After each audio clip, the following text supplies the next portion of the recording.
এখন রেডি। আপনাদেরকে আমি একটা টিপস শেয়ার করি। এরকম একটা গ্লাসের মধ্যে, যাদের বাসায় এরকম গ্লাস আছে, আপনারা এই ব্যাগটাকে ফোল্ড করে, এরকম ফোল্ড করে এখানে রেখে দিতে পারেন। অ্যান্ড অনেক বড় হিউজ পরিমাণ জায়গা হবে। হ্যাঁ, সুন্দর মতো আপনারা এখানে ক্রিম নিয়ে ফেলতে পারেন। ক্রিম নিয়ে সুন্দর করে কাজ শুরু করতে পারেন। আমি ঠিক এভাবে কাজ করে থাকি। এবার হবে কি, সুন্দর করে অনেক বড় একটা স্পেস হয়েছে, অনেকগুলো ক্রিম একসাথে নিতে পারবো।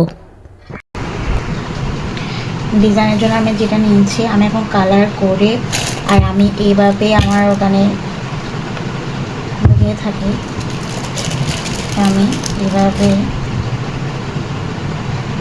করি। আমার ফুলের জন্য আমি করে নিচ্ছি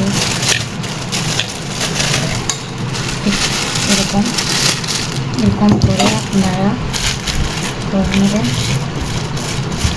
আমি আসলে এভাবেই করে থাকি।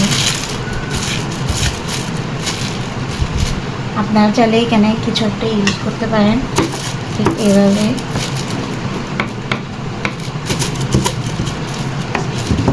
থাকি, এভাবে আর হাতে লেগে যায় না।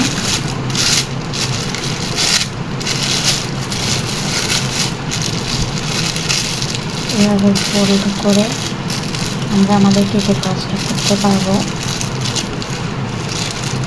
তো হয়ে গেল।